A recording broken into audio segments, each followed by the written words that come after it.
So I just want to welcome everyone to the Spokane Sangha. This is Recovery Dharma. And to begin our practice today, I am going to invite the chime to sing, and then we will set the intention for our practice.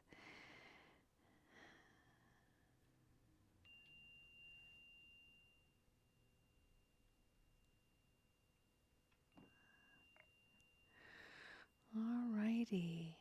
Welcome everyone. I'd like to select a sentiment of metta, loving kindness.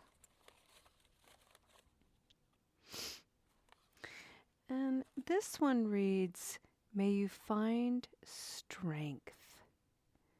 May you find strength. Okay. And let's just arrive fully. And what I'd like to do today is I'd like to plant a seed in your minds about working with boundaries. So working with boundaries is something I talk a lot about in the Spokane Sangha, and I teach a lot of workshops and various other things. I've dedicated a whole chapter in the Sati Seva program to the cultivation of boundaries. Because most people that I have encountered really struggle to create and maintain boundaries. And I've discovered that one of the reasons why is there's an application of a single type of boundary, which is a giant impenetrable wall, no door, no window, that really inhibits a person from seeing out and being seen. It also can serve as a source of isolation and imprisonment as you're sort of keeping everybody out, trying to create an environment where everything's controlled, everything's perfect, nothing's going to get in, we're all good. Except that the nature of reality is always going to get in.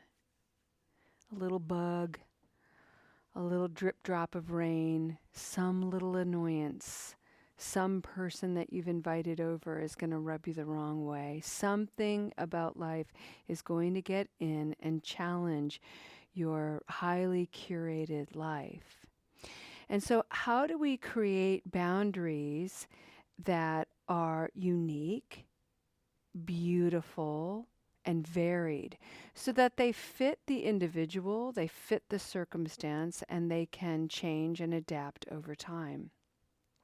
So a number of years ago, I was contemplating this, and I just was deeply inspired, and my mind was flooded with the image of stone walls in Ireland.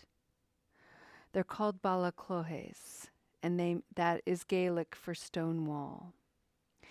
And these stone walls all over Ireland are these little framed paddocks that create nice, neat little tidy spaces. And I thought, right, my boundaries are the frames that I put around my life. And having a really beautiful balacloche enables me to see out and see everybody neat and tidy, messy and crazy in their own lives. I don't have to get involved. I can stay in my space, take care of my space, and observe what's going on with them. Sometimes we meet at the wall. I call that the altar of understanding. When I am boundaried with someone, we have an understanding. You cannot jump my wall and come into my space and interfere with my life, interfere maybe even with my karma. Nor is it a wise action for me to jump your wall and get up all in your mess, even though it feels like the right thing to do. And so today, this is a very, as you can appreciate already, a complex idea. It's not just about saying, I'm going to put up a boundary so I can feel safe and this is how it's going to go. If we're really going to be wise about it, thoughtful, mindful, if we're really going to employ the Noble Eightfold Path, then having healthy boundaries is a process of discernment. And today, for our conversation, I'd like to bring forward the theme that we've been exploring in the Spokane Sangha about generosity, dana. And I'd like to offer the idea that having healthy boundaries is an act of generosity. And the reason is because when we enact a healthy boundary with someone, say someone who's unskillful, when we are boundaried, we limit the conditions for them to be harmful to me or to others. And that is an extraordinary act of love and generosity. Let me say it again. When we have a healthy boundary, and a healthy boundary could sound like something like this. This conversation has taken a turn that I didn't expect, and I'm uncomfortable. I'd like to take a break for 15 minutes and ground and center myself, and then come back and continue this conversation. That's a boundary, a really healthy boundary. And hopefully the person on the receiving end of that boundary is like, whoa, thank you. That is so clear. Absolutely, take a break. But what if that person isn't so skillful? What if they're like, hey, I have stuff on my chest that I want to get off now, off my chest now. Why is it always about you? Why do you get to take a break for 15 minutes? What about me? I need to say what I need to say, and I'm going to say it. Okay, here we are. Have we ever been that person?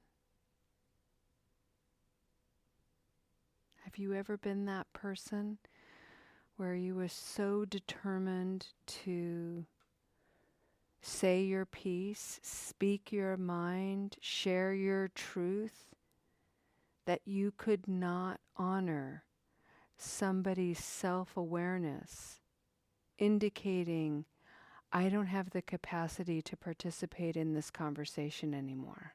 I need a break.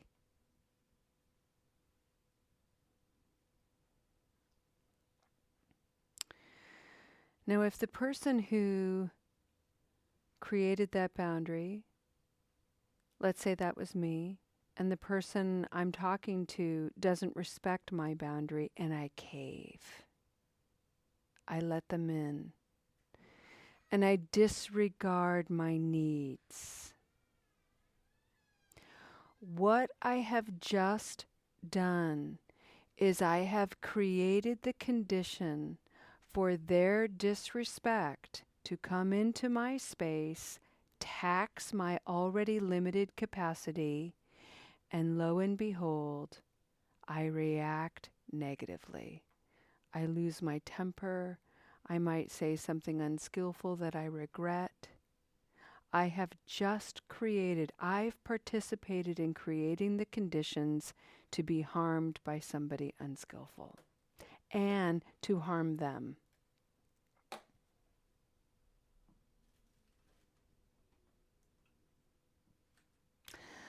I understand that you have something important to share.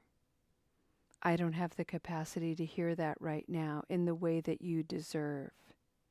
In 15 minutes, you will have my full attention. No, I need to share it right now.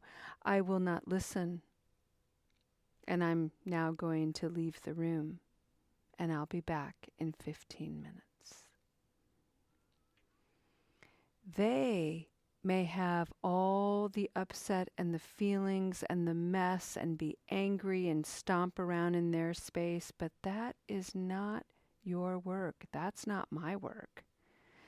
And I need to allow them the space to have the feelings they do. That's the beauty of a beautiful stone wall. Is there's my space, there's your space, and in between there's this beautiful thigh-high stone wall that serves as a neutral altar. I can see what's going on in that other space, and that's not mine to fix, change, or shift. I am in my space taking care of me so that when I come to the wall, I am the best version of myself. What an act of generosity.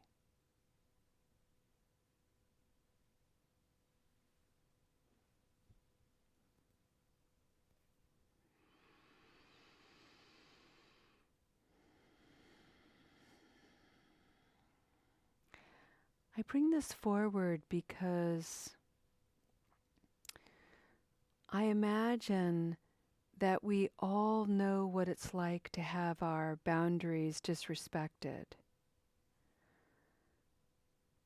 And it's every bit as important to examine when we haven't respected another's boundary.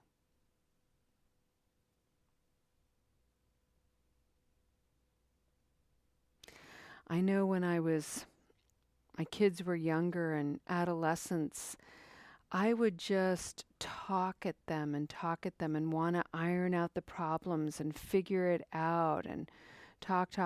And they were just done. They were just full. And they didn't have, I'm thinking of my daughter especially, she didn't have the language at the time and at that age to say, Mom, I need a break. And I wasn't paying attention close enough to see that she was full. She was full and vacant. Her body was there, but she'd left the conversation. And so it took me a minute. And finally, I learned to insert pauses, insert breaks, and encourage her to set that boundary with me.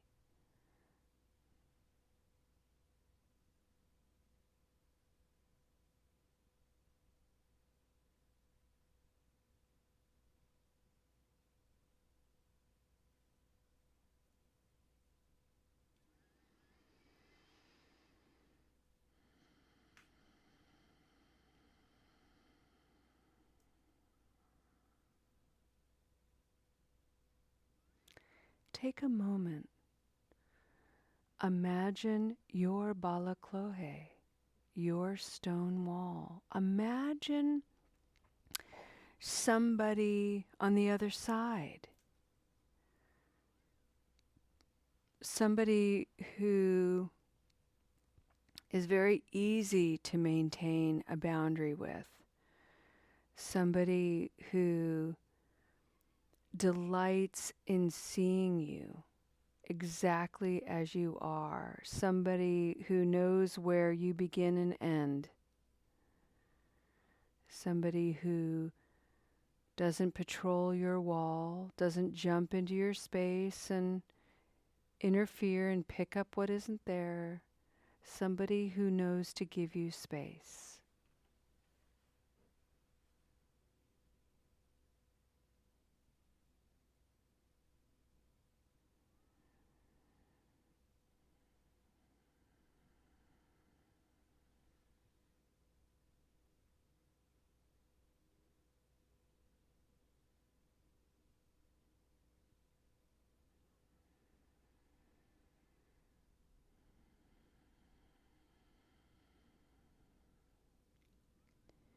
Think about what kinds of conversations you have. And then contrast that gently with someone that you find a little bit more challenging, somebody who comes to the wall with, say, a concern about you. And they're letting you know they're observing something in your space. They're seeing something about you that's got them all worked up. And they're just sharing some concern.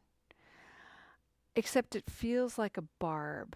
It feels kind of prickly. It feels intrusive. What's that all about?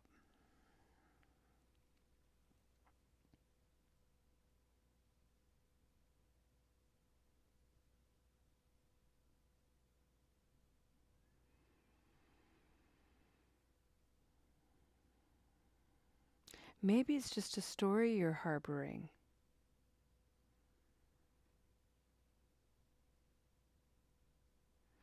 And maybe you can pick up that barbed story and put it on the wall and leave it alone.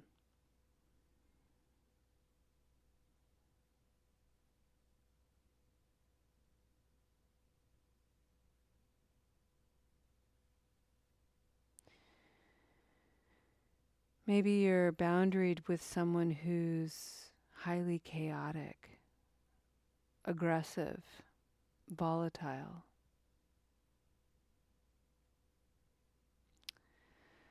This may require a taller boundary, a little more skill, a little more space, a little less engagement. And even if that's someone in your life where you can't really be super connected with them, the thing about having a healthy boundary is you can still be present. Present to wish them peace and safety, happiness and ease, health and well-being.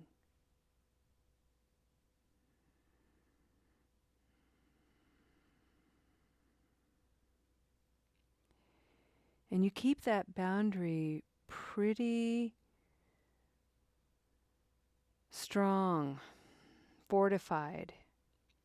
Otherwise, all of that chaos is going to come into your space, disrupt your mind, disrupt your heart, trigger past memories, rip you out of the present, really test your skill as a practitioner, and also test and challenge your capacity to remain in integrity with ethical conduct and stay skillful. So by maintaining a healthy boundary, once again, you limit the ability of others to come in and cause harm. And that is a generous act, even if the other person doesn't feel it the same way.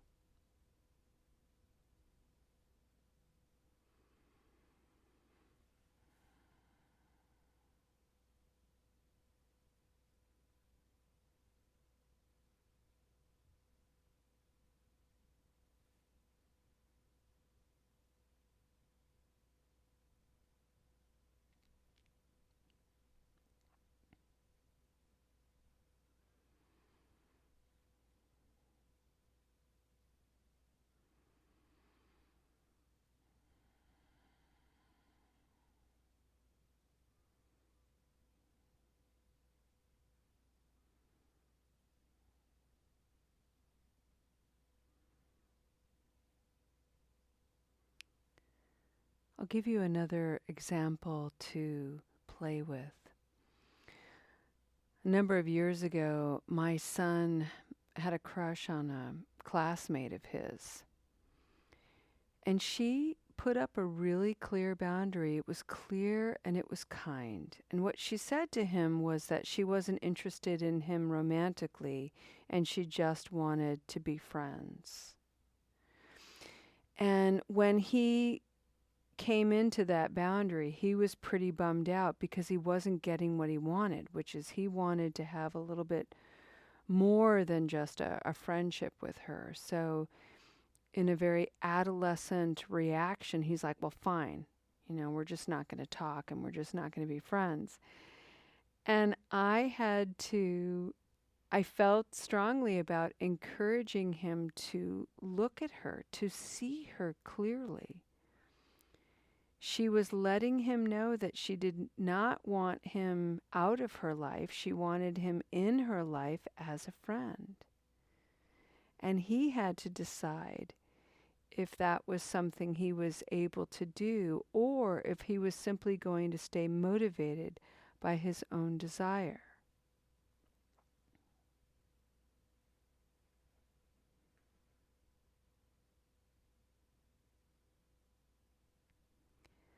When we have healthy boundaries, clear and kind, we allow ourselves to be seen clearly, and we see one another with great clarity.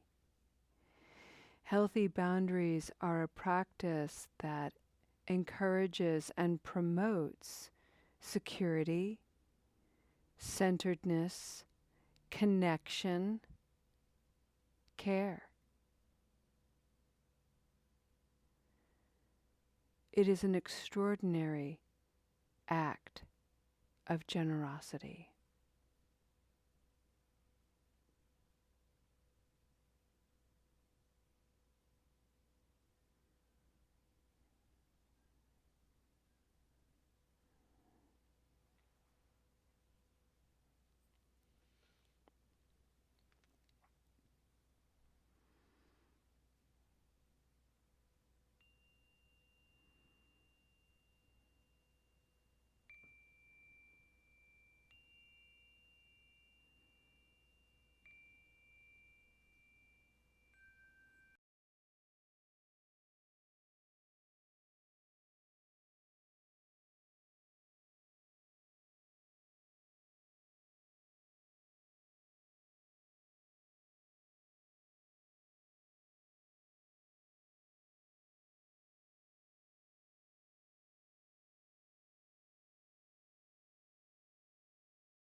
Alrighty, friends, let's go ahead and end our practice today with a dedication of merit. And I'd like to simply invite you to close your eyes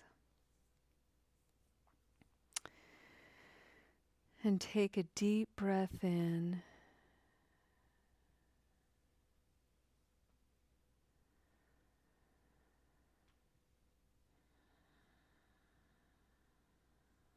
The reality is that I've always endeavored to do my best, and my best hasn't always been great.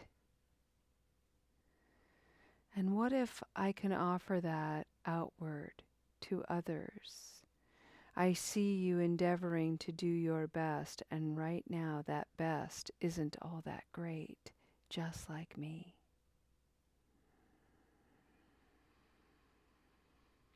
Just like me, I want to be clear and kind, which means I need to understand my own needs. And not only do I need to understand them, I need to take responsibility for them. My needs are mine. My happiness is mine. My despair is mine.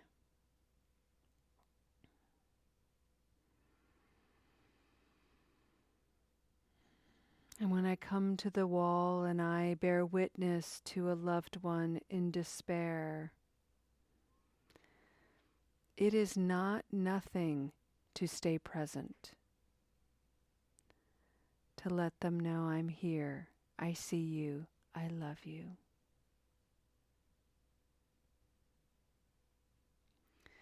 Let's go into our evening with that sentiment.